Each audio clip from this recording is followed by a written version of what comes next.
there are some problems which Western people have in understanding the life of Zen, and I thought that before we go any further, I would devote this program to discussing one of the most crucial of these problems.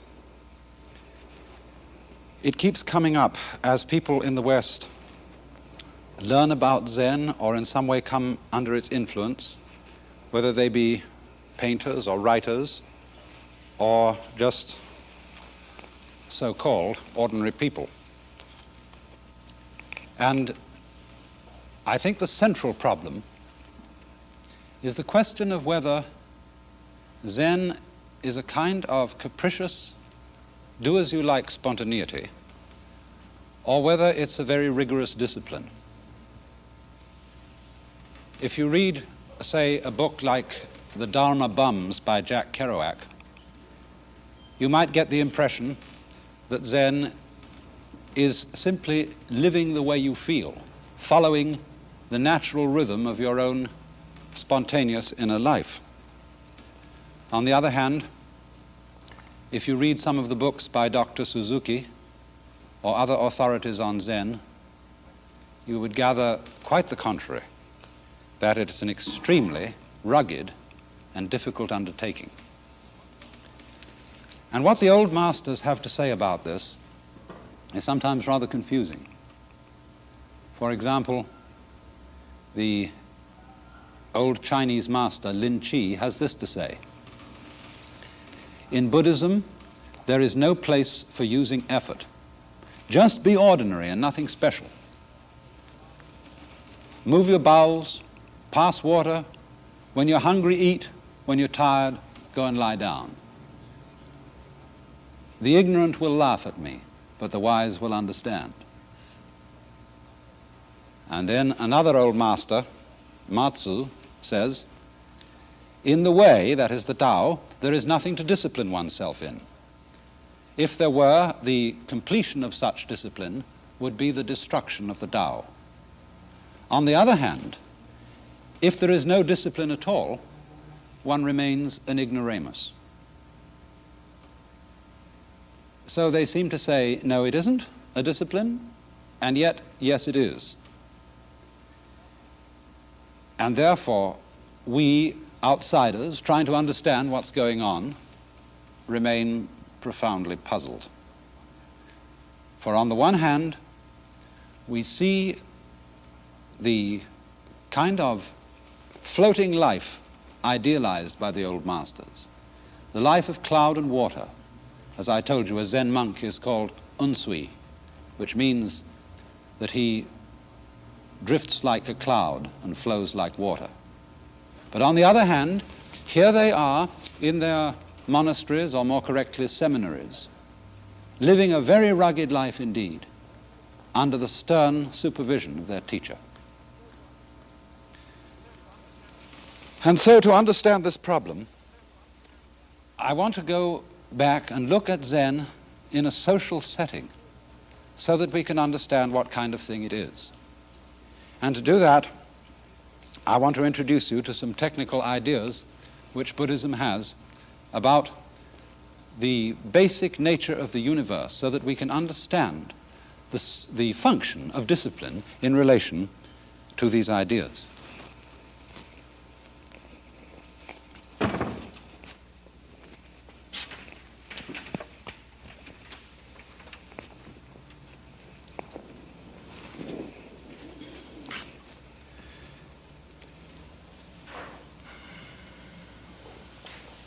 Now, there is a special word which designates the fundamental Buddhist idea of the character of the universe in which we live.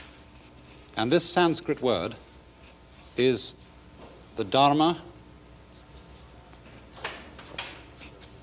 Dhatu.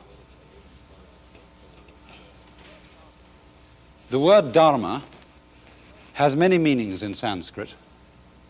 Sometimes it's doctrine, sometimes it's method, but here I would say it means something like function. And dhatu means realm or world. So this is the doctrine of the whole functioning of the universe. And it gives us a picture of a universe which is completely relativistic. What does that mean? If you stand on the earth, it seems to you that the moon is moving. If you stand on the moon, it seems that the earth is moving. And there's a Zen poem which says, "Empty-handed I go, and yet a spade is in my hand. I walk on foot, and yet I'm riding the back of an ox. When I cross the river, the bridge flows, and the water is still." In other words, I don't know what an empty hand is, except in relation to a hand with something in it. I don't know what it is to walk on foot, unless it's in relation to some other kind of transportation, such as riding. And I don't notice motion, unless it's a relationship between something that's still and something that's moving. And so where you've got an idea of the universe in which everything is relative to everything else, you have, as it were, a scheme of interconnections between innumerable points,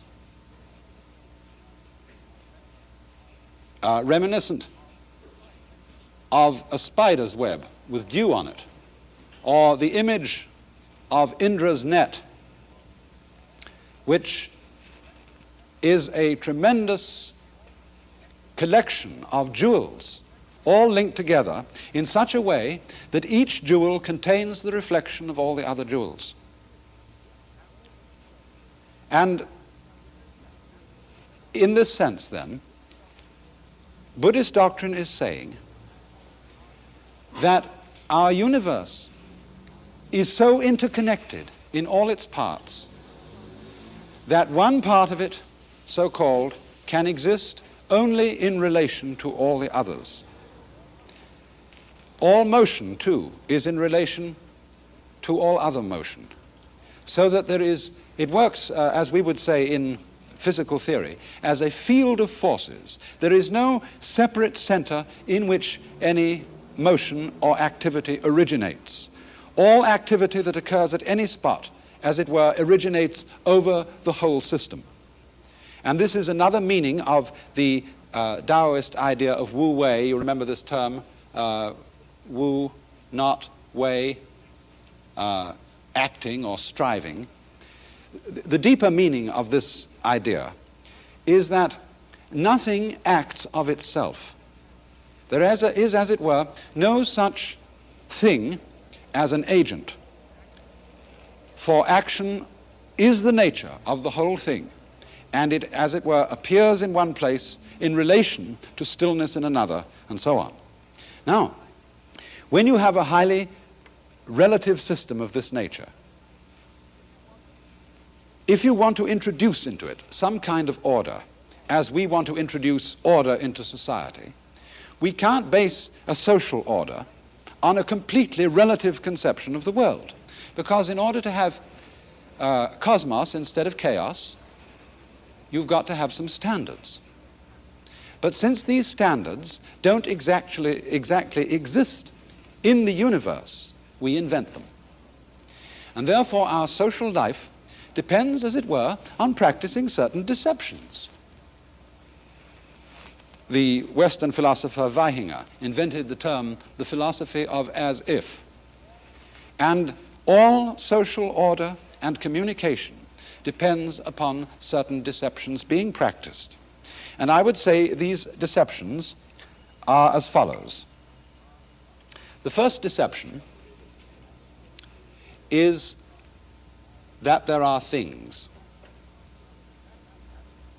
That is to say, that these vortices or nexuses in the total pattern of the universe are real and separate from each other and can be treated as such. In other words, to describe, to talk about the world, we have to break it down into various different units. Just in the same way, if you're going to eat a chicken, you have to chop it up in sections, and it's easier to eat that way. But the cut-up fryer doesn't come out of the egg. It isn't found in nature. Nor do you find eggs where there are no chickens. Nor do you find chickens where there is no environment suitable to them, and so on. So the pretense that things are separable from each other is necessary in order to think and talk about them. The next thing we have to pretend is that there are agents.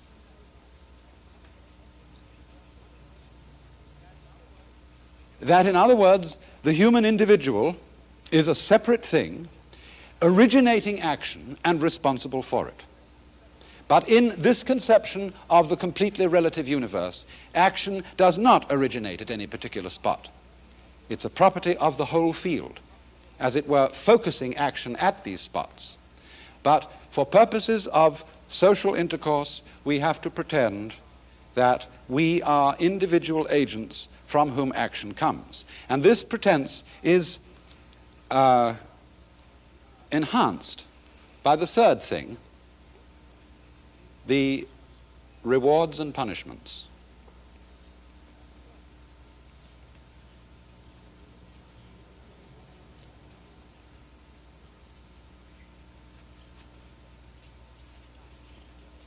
Now, this is terribly important.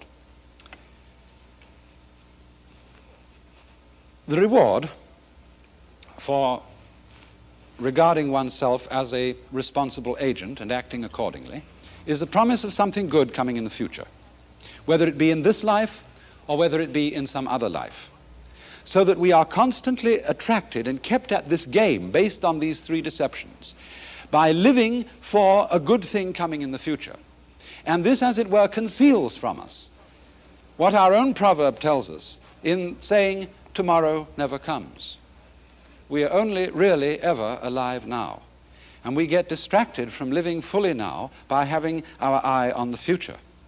Now, of course, there is a reasonable advantage in planning for the future. But a person who is, as it were, hypnotized by the future and unable to be awake now really has no use in planning for the future, because when his plans develop, he won't really be able to enjoy them. Punishments are not only the punishments that parents and teachers mete out to recalcitrant children, but we begin to get the feeling that, for example, things like disease or accidents are punishments, and that death too is a punishment. And as if that weren't sufficient, societies have always invented a complicated system of post-mortem retribution, various heavens and hell, whether they are permanent or impermanent, in which the rewards and punishments are further extended. Now, this system of deceptions, we could say creative deceptions, I don't want the word deception to have a bad flavor, is inculcated into us in childhood in every culture in the world. And it leaves a permanent mark on us. The mark being that we come to believe that these three things are real. Having accomplished the job of creating a social discipline and of getting human beings to step the right paces, to dance, as it were, to the tune played by the piper. Having done that, they are burned into us. And so we come to feel that we really are separate things, that we are agents and sources of action, that we are actually responsible for what we do, that there is that ego thing inside us, which is the initiator, the doer, the will behind all action. And so we also come to believe in these various rewards and punishments, whether it be the Christian system of heaven and hell, or whether it be the Hindu-Buddhist system of transmigration or reincarnation, living life after life after life, inheriting in each following life the karma or destiny which we prepared for ourselves in the preceding one.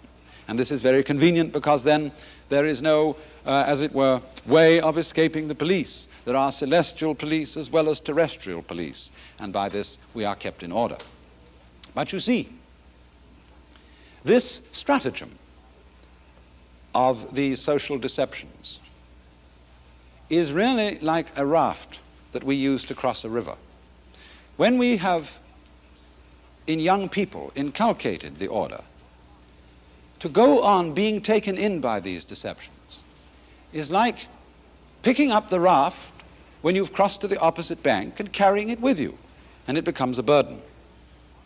And so what Zen is basically is a way of freeing human beings from those deceptions, returning them to the vision of the world in its complete relativity. Now,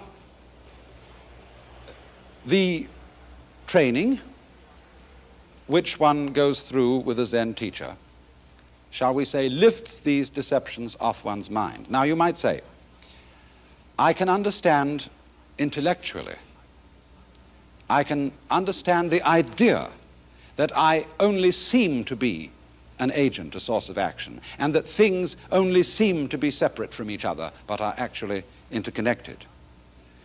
But does this make me feel any different inside? And you might say, well, no, I don't think it really does.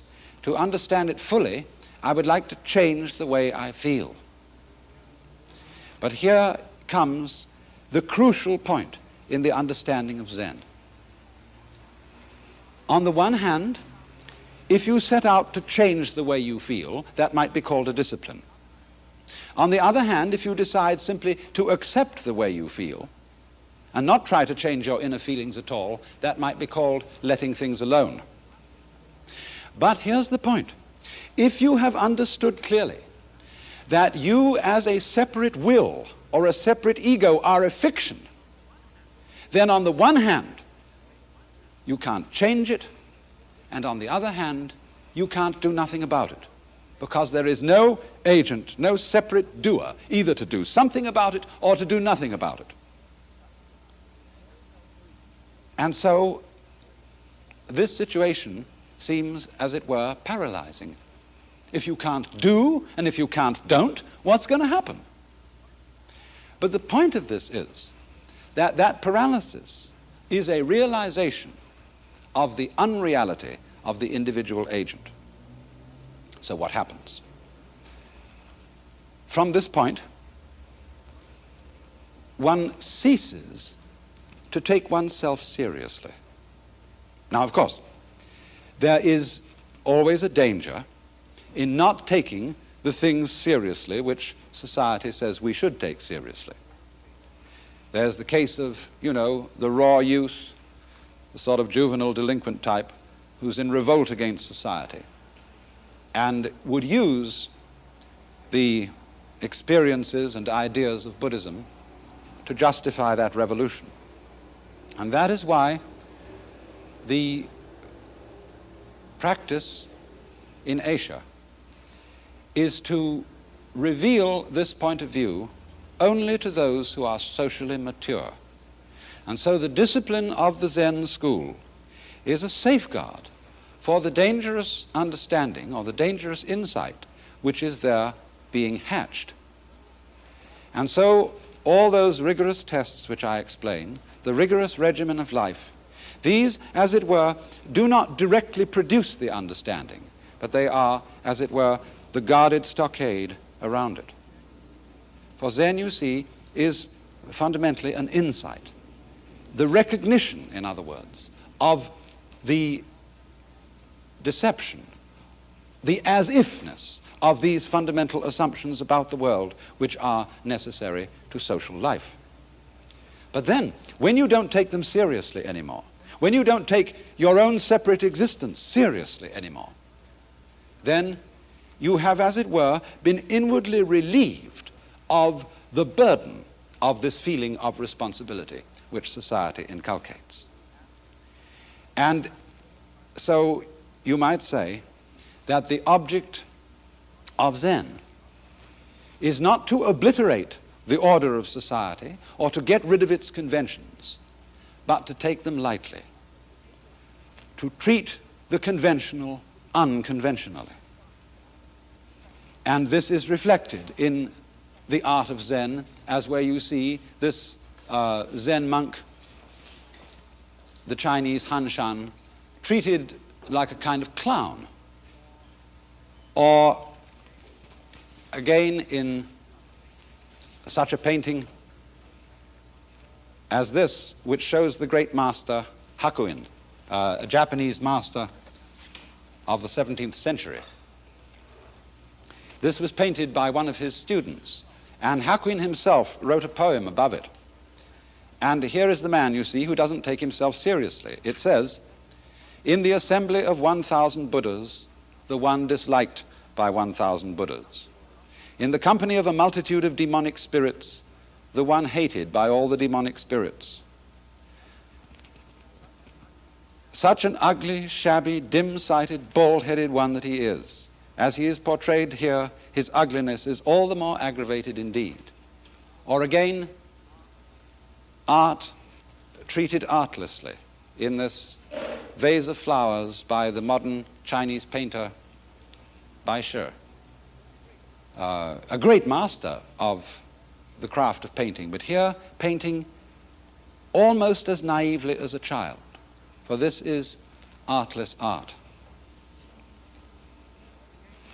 Or again, the sacred treated in a secular way, as in this painting by Sengai, another 17th century Japanese master, of the three sages, Buddha in the center, Lao Tzu to the left, and Confucius to the right.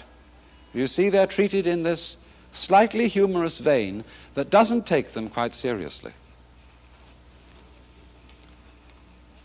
Now, in order to understand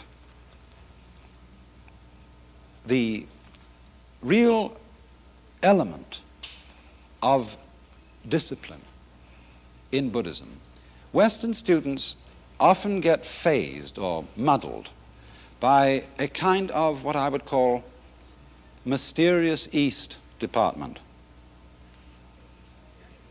a projection of too much excellence on something foreign that is not familiar to us.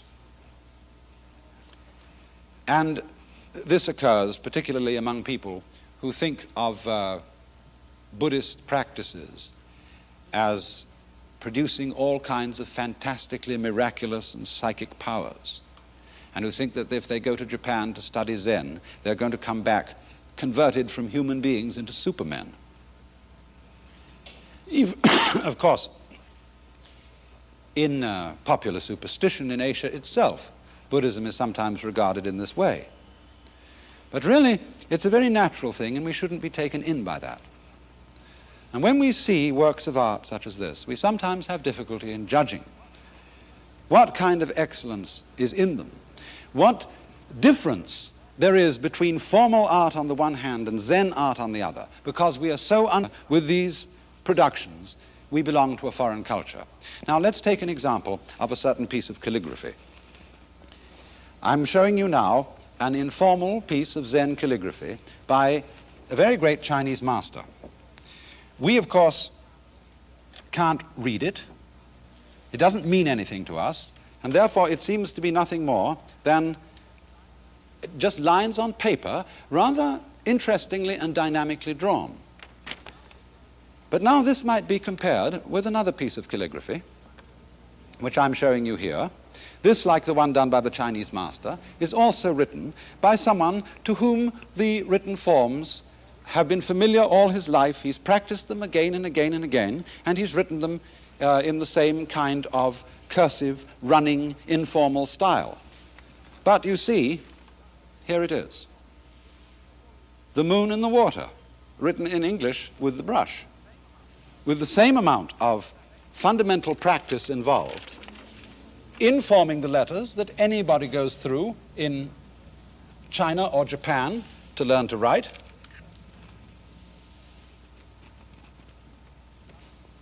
But the style is the same informality, showing the dynamics of the brush.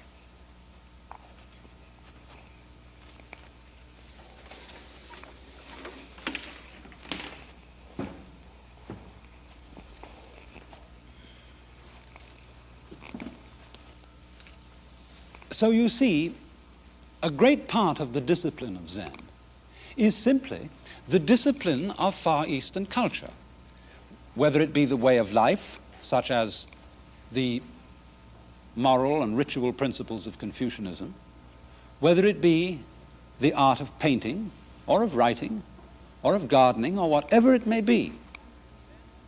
Zen is something that exists in relation to and is manifested through the ordinary cultural disciplines of the Far East. But in itself, what Zen is something quite different from these disciplines. You see, every discipline that we undergo envisages success in achieving certain skills.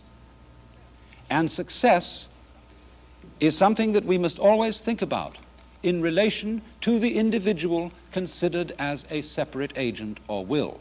Do I succeed or do I not succeed? Zen, however, you see, is the essential insight that this individual will is a fiction. It isn't a question of fatalism either, because fatalism is the idea that the individual will is the puppet of circumstances. The insight of Zen is that there is no individual will.